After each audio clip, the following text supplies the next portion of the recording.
This transcendental vibration by chanting of Hare Krishna, Krishna Krishna, Hare Rama, Rama Rama, Hare Hare, is the sublime method for reviving our Krishna consciousness.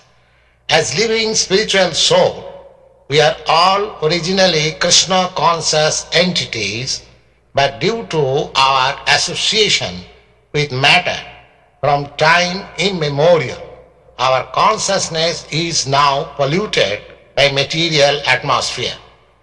In this polluted concept of life, we are all trying to exploit the resources of material nature, but actually we are becoming more and more entangled in our complexities.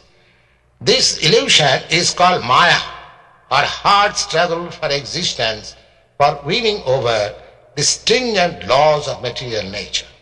This illusory struggle against material nature can at once be stopped by revival of our Krishna consciousness.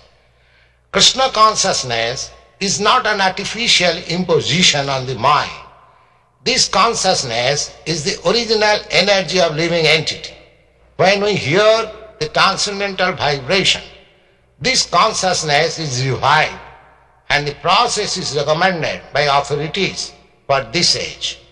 By practical experience also, we can perceive that by chanting this Maha mantra or the great chanting for deliverance, one can at once feel transcendental ecstasy from the spiritual strata.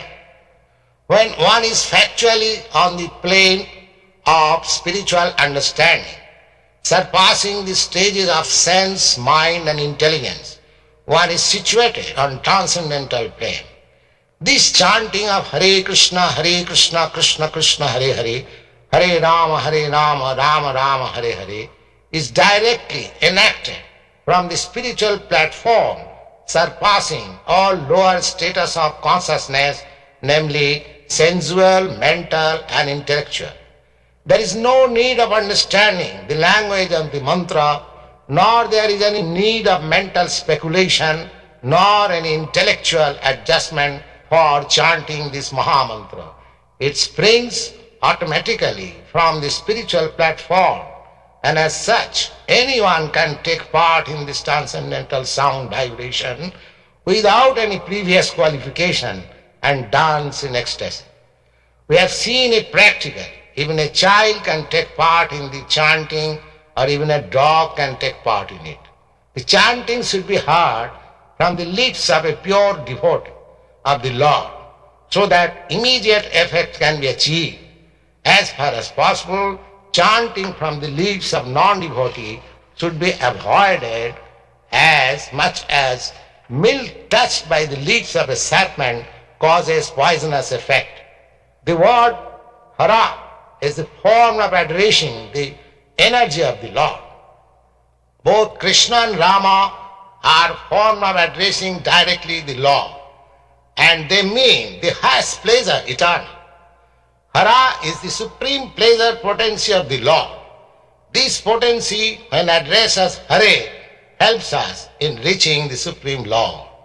The material energy called as Maya is also one of the multi-potencies of the Lord, as much as we are also marginal potency of the Lord.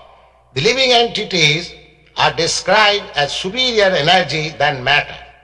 When the superior energy is in contact with the inferior energy, it becomes an incompatible situation.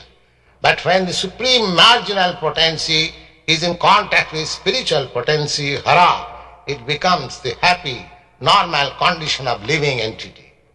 The three words, namely Hara, Krishna and Rama, are transcendental seeds of the Mahamantra, and the chanting is spiritual call for the Lord and his internal energy, Hara, for giving protection to the conditioned soul.